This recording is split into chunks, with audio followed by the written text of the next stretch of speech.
World encyclopedia के एक chapter का कुछ पोर्शन, कुछ पेज आपके सामने पेश करना चाहूँगा। इंग्लिश में है। कुछ नए भाई बहन यहाँ पर ऐसे हैं, उनको लाभ होगा इससे। उससे पूर्व हम उस परमपिता परमात्मा से उद्बोधन कर लेंगे। यूलॉजी के लिए आप मेरे साथ बोलने की कृपा करें। हे परमपिता परमात्मन, हे परमपिता परमात्मा, आज हम भक्ति से नम्र बनकर आपके चरणों में आए हैं। आपको हृदय में धारण करके हम अपने मन और आत्मा को पवित्र बनाते हैं। आपकी शरण में रहकर हम अपने दुखों को और दुर्गुणों को दूर करना चाहते हैं। हे दीनबंधु, कृपा सिंधु प्रभु, आपके ऊपर श्रद्धा और विश्वास रखकर आपकी कृपा से हम इस भवसागर को सुखपूर्वक पार कर सकें। हे सच्चिदानंद स्वरूप भगवान, हम निष्पाप मन से आपकी प्रार्थना उपासना करने को यहाँ पर उपस्थित हुए हैं। हमें सद्बुद्धि दीजिए, हमें सन्मार्ग दिखाइए, हमें सत्कर्म की तरफ प्रेरित कीजिए। इसका इंग्लिश पोर्शन भी हम पढ़ लें, अच्छा रहेगा सब जो दूसरे लोग हैं। O Lord, with all humility and devotion, we have assembled here to offer our prayers to Thee. With Thee placed in our hearts, we desire to purify our mind and soul in Thy care and protection. We wish to wash off our sins, O friend of the poor, an ocean of mercy. With faith and trust in Thee, may we be able to complete the end of our life's journey happily. O source of all intelligence and bliss, we sit at Thy feet with a clear conscience. Grant us wisdom, show us the path of righteousness, and enable us to perform true and noble deeds.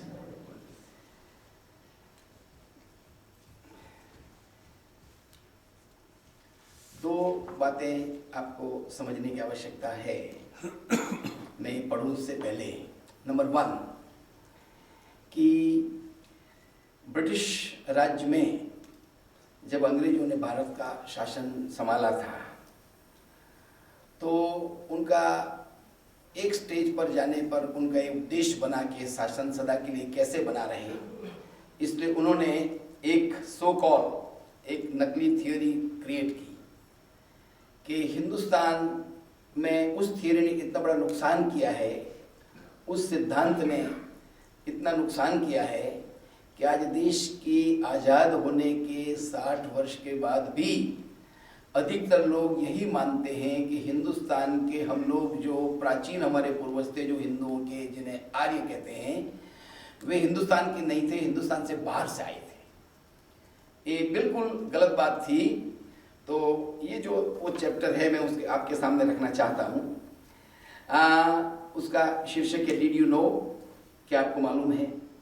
Theory of Aryan invasion of India. April 10, 1866 a secret meeting was held in the Royal Asiatic Society, London, when a conspiracy was hatched to induct the theory of Aryan invasion of India, so that no Indian may say that the English are foreigners. India was ruled all along by outsiders, and so the country must remain a slave under the Christian Benin rule. In fact, the British wanted to justify their rule in India. To that end, they tried to show all people here as outsiders. A clever clergyman, Edward Thomas, जिसका नाम था, spelled the theory with Lord Strangford in the chair. Slowly and slowly, it was suggested that the Aborigines, Dravidians, Aryans, Hunas, Shaks, Rajputs, and Muslims came at different epochs and ruled the country. Thus, it was suggested that the country had been ruled by the foreign invaders, and so there is nothing wrong if the Britishers are ruling the country, and therefore Indians had no right to demand independence. इसके बारे में स्वामी विवेकानंद ने उस समय बहुत सुंदर बात कही थी. Swami Vivekananda challenged the theory of Aryan invasion of India. He said that is all nonsense. Now, origin of British subversive agenda in India in 1835. It was February 1835, a time when the British were striving to take control of the whole of India.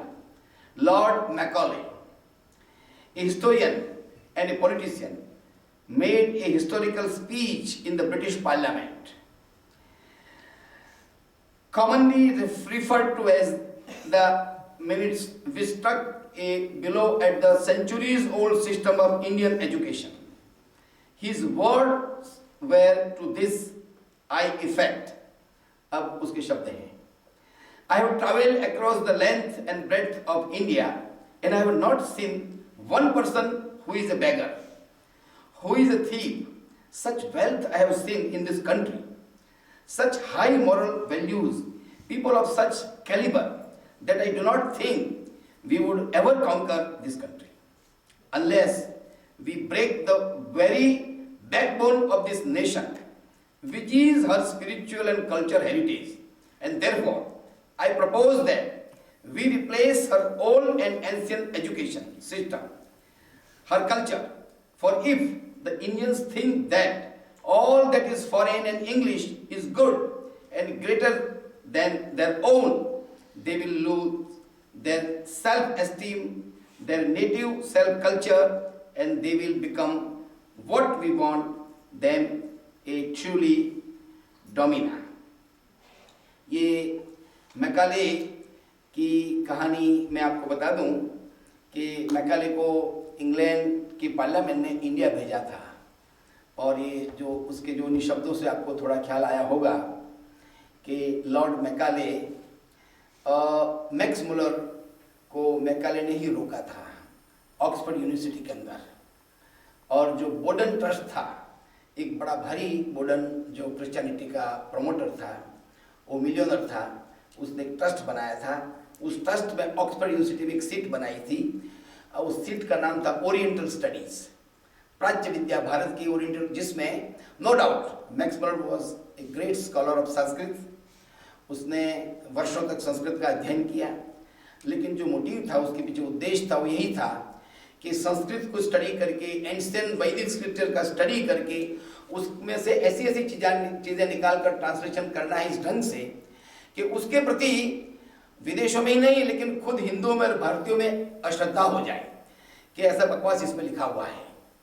तो शुरू में तो ये चीज़ होती रही. खैर, बाद में जीवन के काफ़ी वर्षों बाद, 50 वर्ष तक रिसर्च करने के बाद, you will not to surprise, आपको आश्चर्य होगा कि मैक्स मुलर ने 10,000 पेजेज लिखे, लगभग 50 से 55 साल तक. For 55 years he work in Oxford and Cambridge.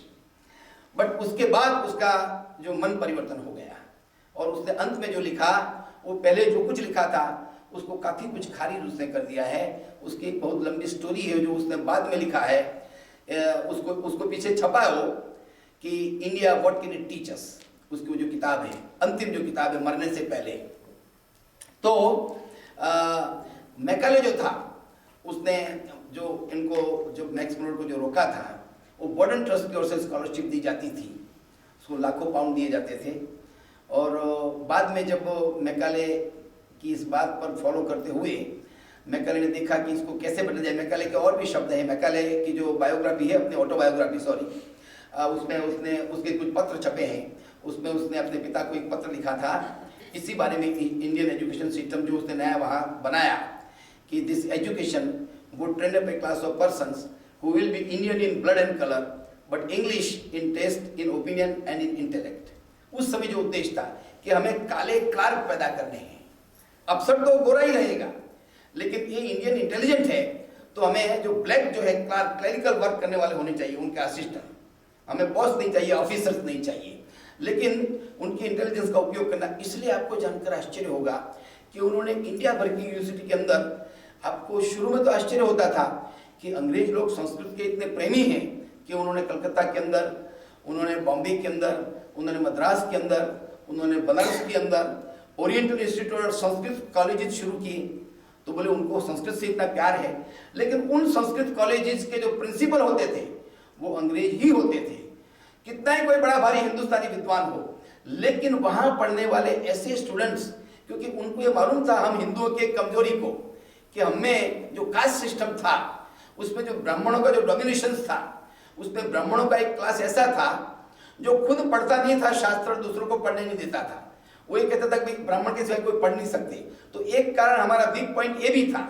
और वो जो ट्रेडिशन में कुछ ब्राह्मण अच्छे परंपरागत पंडित भी होते थे, तो उन ब्राह्मणों में से सिलेक्ट करके वो उन कॉलेजों को पढ़ाकर उन्हें खास स्कॉलरशिप देकर और उन्हें इंग्लैंड भेजा जाता था, और ऑक्सफोर्ड और कैम्ब्रिज से उन्हें डॉक्टरेट या मास्टर डिग्री दिलाई जाती थी वहाँ स्टडी करके।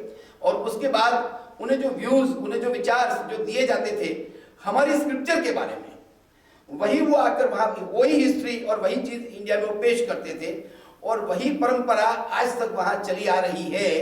इसलिए हिंदुस्तान की सैकड़ों यूनिवर्सिटीज के अंदर संस्कृत डिपार्टमेंट में, हिस्ट्री डिपार्टमेंट में, फिलोसफी डिपार्टमेंट में, थियोलॉजी के डिपार्टमेंट में जो सिलेबस बने हुए हैं, उन सिलेबसों में अभी 100% परिवर्तन नहीं हुआ है।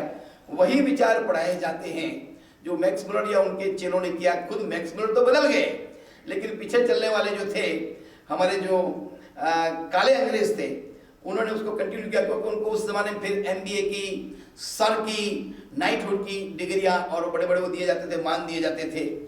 तो उसका ये भी था। और इसके कारण तो मैकाले जो बड़ा परेशान था, और इसलिए मैकाले कहा करता था, उसने जान लिया कि इनका रहस्य क्या है, तो ये कहा करता था कि अंग्रेजी साहित्य की एक अलमारी, अंग्रेजी इंग्लिश लिटरेचर की एक ही अलमारी, एक कपबोर्ड केवल जो है वो हिंदू साहित्य और संस्कृत साहित्य के सारी लाइब्रेरी जो हो जाए उसके सामने कुछ भी नहीं है, इसलिए उसकी कोई जरूरत नहीं है। इसलिए बहुत योजनापूर्वक उस जमाने में जो प्राचीन पद्धति से ट्रेडिशनली हिंदुस्तान के हर तीसरे चौथे गांव के अंदर एक स्कूल, एक पाठशाला, एक अपना सिस्टम था, एजुकेशन सिस्टम, बहुत योजनापूर्वक वो धीरे धीरे तोड़ता गया। कोई जानता था कि इसका एक ही तरीका और है, वैसे किसी प्रकार इनको बदल नहीं सकते हैं। तो ये उनकी योजना थी, और उस योजना के हिस्से के भाग के रूप में ही, पार्ट के रूप में ही जो मैकाले ने बनाई थी कि ये सिस्टम बनाया जाए कि डिवाइड एंड रूल, कि अंग्रेज जो हैं वो सदा एक कहते रहे, इतिहासकार भी हमारे लोगों के द्वारा ही पढ़ाते रहे कि क्या, कि किसी भी देश पर, किसी भी नेशन पर, किसी भी मुल्क पर अगर आपको लंबे काल तक कंट्रोल करना है, राज्य करना है, तो उसका एक तरीका है। बोले क्या है? बोले दो चीज करो आप, एक उसके इतिहास को बदल दो, चेंज देयर हिस्ट्री, और एक उनकी भाषा ले लो। तो कहते हैं जब किसी इंसान की भाषा ले ली जाती है तो धीरे धीरे वो सब कुछ भूलने लगता है। वो कल्चर क्या बोलता है, माँ बाप को भूल जाता है जब भाषा चली जाती है। आप सारे संसार का इतिहास देख सकते हैं, आप लैटिन अमेरिका को देखिए, आप वेस्ट इंडीज को देखिए, आप इंडोनेशिया और इन देशों को देखिए जहाँ भारतीय संस्कृति, भारतीय राजा थे, हिंदू राजा थे, भाषा गई, भाषा गई तो कल्चर गई, धर्म गया, सब कुछ गया। तो कहते हैं कि वो मैकाले जो था, जब ब्रिटिश पार्लियामेंट ने उसको हिंदुस्तान भेजा था, बड़ा ब्रिलियंट था, बड़ी उसका फार साइटेड था, और he was the young man I would say of 35 उस समय। लेकिन उसने हिंदुओं की आपस की लड़ाई के कारण, हिंदू राजाओं की आपस की लड़ाई के कारण, जैसे एक 16 साल का तुर्क योद्धा हिंदुस्तान पर शासन कायम कर सकता है, जो मुगल राज का फाउंडेशन डालने वाला बाबर केवल 16 साल का था, आपसी लड़ाई के कारण। ऐसे हमारी निर्बलता या कमजोरी के कारण मैकाले ने ये शस्त्र अपनाया और सारी सिस्टम को उसने कर दिया। उसने कहा कि पेड़ के पत्तों पर पानी डालने की जरूरत नहीं है, उसकी जड़ पर पानी डालो, उसकी जड़ को काट दो, खत्म करो, वहीं से शुरू करो। तो ये योजना उसने की, और उसने इसमें बताया कि भी भारतीय लोग, जो आर्य लोग कहते हैं, आप लोग बाहर से आए थे, आप मध्य एशिया से आए थे, आप ईरान से आए थे, और ये बताते रहे, पढ़ाते रहे, आज भी पढ़ा रहे। पर आश्चर्य की बात यह है कि 2 से 4 इंटरनेशनल हिस्ट्री कॉन्फ्रेंस के अंदर भी, जो दुनिया के अलग अलग देशों में हुई है, जिसमें वर्ल्ड के बड़े बड़े स्कॉलर्स हुए हैं, वहाँ कई पेपर और रिसर्च पेपर पेश किए गए, और ये वहाँ मंजूर भी किया गया कि ये जो इन्वेजन थियरी है, एक गलत थियरी है, एक बनावटी थियरी है, सो कॉल्ड थियरी कहते हैं, एक बड़ा भारी फ्रॉड है, इंडिया के साथ नॉनसेंस है। लेकिन ये दुर्भाग्य है कि हमारे देश के जो शासक ऐसे बैठे हैं कि उनके दिमाग में दूसरों के नाराज ना हो जाए, इसलिए अपीजमेंट की पॉलिसी के कारण उसको बोले नहीं अभी इसको मत छेड़ो, ठीक है, लेकिन उसको देश को, हमारी कल्चर को, हमारे धर्म को, हमारे इतिहास को और पूरे राष्ट्र को कितना बड़ा पारावार नुकसान हो रहा है, पार नुकसान हानि हो रही है। तो और उसी के आधार पर हिंदुस्तान के कॉन्स्टिट्यूशन में एक क्लॉज है कि कुछ अंग्रेज के चले जाने के बाद कुछ ऐसे अंग्रेज या कुछ ऐसे एंग्लो इंडियंस वहां बच गए। तो बोले इसलिए पार्लियामेंट के अंदर एक सीट ऐसी होनी चाहिए जो एक एंग्लो इंडियन की हो, एक कॉन्स्टिट्यूशन में है, तो इसलिए उसके सामने तो किसी को लड़ने का सवाल नहीं है, वो नॉमिनेट हो जाता है। तो काफी वर्षों तक एंथनी नाम का एक ऐसा एंग्लो इंडियन जो नॉमिनेट हुआ था, ब्रिटिश सरकार उसको अपना प्रतिनिधि के रूप में छोड़ गए थे, और वो पार्लियामेंट में हमेशा जब तूफान मचाता था तो वो तूफान केवल एक बात पर मचाता था कि देश के कोई रक्षण के लिए, देश के उत्कर्ष के लिए कोई बात नहीं होती थी। वो केवल हिंदू धर्म के खिलाफ, संस्कृत भाषा के खिलाफ, इंडियन कल्चर के खिलाफ हमेशा वो झंडा लेकर वहाँ पार्लियामेंट में खड़ा रहता था। और हमारे कायर और यूं मैं कहूँ नपुंसक जैसे हमारे बड़े बड़े सदस्य भी आज देखते रहते थे, उसके सामने चुप रहते थे। उसने एक बार वहाँ प्रस्ताव रखा कि चूंकि संस्कृत भाषा जो बंधारण में लिखी है उसको निकाल देना चाहिए, क्योंकि वो फॉरेन भाषा है, फॉरेन लैंग्वेज है। क्यों फॉरेन लैंग्वेज है? क्योंकि आर्य लोग बाहर से आए थे, आप ही पढ़ाते और आपके सिलेबस में लिखा हुआ है, तो वो बाहर से आए तो भाषा वो लेकर आए थे, तो भाषा उनकी है, तो इसलिए उसको नहीं रखना चाहिए। आप देखिए कितनी इस कॉन्स्पिरेसी कहां तक ये चीज चली है, इसके रूट कितने गहरे हैं। तो ये जो थियरी थी, और इस थियरी के पाप का परिणाम है कि आज आपको आश्चर्य होगा कि आपको अमेरिका में एक नए आने वाले हिंदुस्तानी को अनजाना नहीं लगेगा, लेकिन आप अगर तमिलनाडु चले जाए, तमिलनाडु के इंटीरियर हिस्से में चले जाए, तो आपको आश्चर्य होगा कि आप विदेश में हैं, आप हिंदुस्तान में नहीं हैं। आप नागालैंड में चले जाए तो आपको लगेगा आप विदेश में हैं। आप अरुणाचल में चले जाए, नाम तो संस्कृत का है कि जहां अरुण का सूर्य का उदय होता है, वो देश सबसे पहले वहां दिखता है ईस्ट में, वहां चले जाए तो आपको लगेगा कि आप विदेश में हैं। वहां आप हिंदू धर्म की, हिंदू कल्चर की नाम नहीं ले सकते, ये स्थिति है वहां। और ये क्यों है स्थिति? इसलिए कि ये जो थियरी थी, इस थियरी ने अनेक रूप में बड़ा भारी भारत में नुकसान किया, जहर फैलाया। तो तमिल में तो जो उग्रता है उसमें कुछ जेन्युइन इसलिए है कि उन लोगों का ज्ञान है, उनको मालूम नहीं, उनको इतना ही मालूम है कि जो बंबई से ऊपर के लोग हैं वो सारे ही लोग जो हैं, यानी उत्तराखंड है वो, और वो आर्यों के सब उनके फोरफादर्स थे, उन्हीं के वारिसदार हैं। तो उन्होंने दक्षिण के लोगों को मारकर, उनसे लूटपाट करके, उनको कईयों को मार डाला, कईयों को निकाल कर दक्षिण में धकेल दिया, साउथ में। और वो हम लोग हैं, हमारे पूर्वज, हम तमिल लोग। तो हमारी भाषा अलग, हमारी कल्चर अलग। तो एक और ये मोर्चा चला है, दूसरी ओर उन्होंने फिलोलॉजी के नाम पर, that is one science, the science of languages, linguistic science, उसके नाम पर एक उन्होंने सारा षड्यंत्र बनाया, जो सामान्य आम लोग इस बात को नहीं समझते हैं, जो एकेडमी से नहीं समझते हैं, कि भी फिलोलॉजी भी उन्होंने चलाया कि जो ये जो भाषाएं हैं उनका संस्कृत से कोई संबंध नहीं है, ये तो विदेश की भाषा है, इनकी अलग भाषा है। तो द्रविडियन कल्चर, यानी द्रविडियन कल्चर के इसे ऐसी बड़ी उन्होंने बड़ी बड़ी षड्यंत्र करके खड़ा किया कि आज तक वहाँ इस बात की बड़ी बड़ी भड़क है।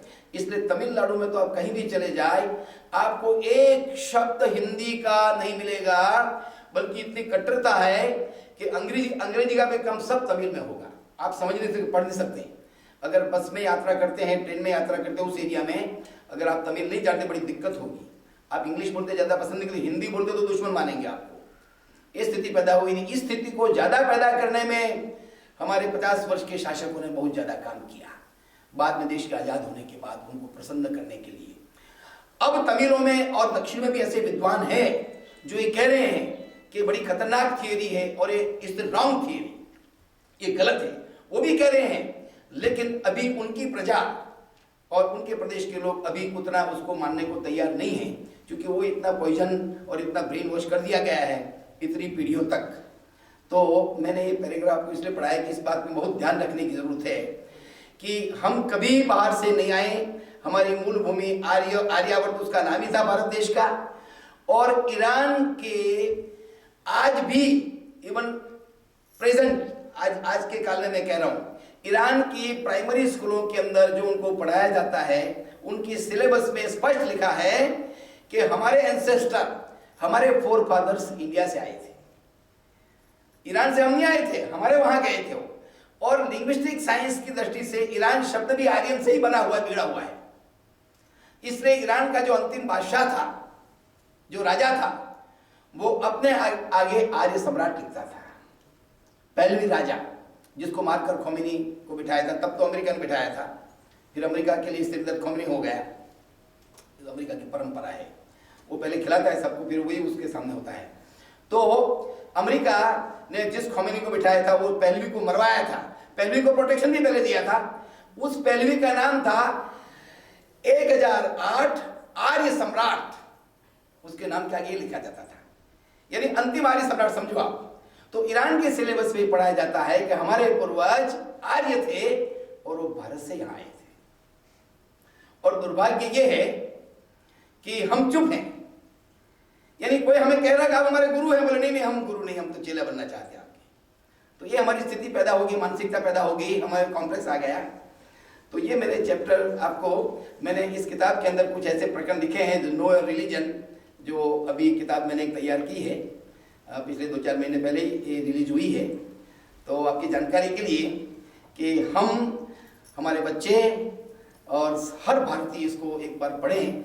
हम हिंदू हैं इसलिए नहीं, हम हिंदू हो, मुसलमान, ईसाई, कोई हो, जो भारतीय है उसे इतने अपने देश का अगर गौरव हो, जिसको सही इतिहास जानना हो, उसे जानना चाहिए कि इतिहास के साथ भी कितना बड़ा षड्यंत्र हुआ है। धन्यवाद। हम आरती बोलेंगे, सरोज जी आरती गाएंगे, उसके बाद शांति पाठ करेंगे। जगदीश हरे स्वामी, जगदीश हरे, भक्त जनों के संकट ताश, जनों के संकट क्षण में दूर करे।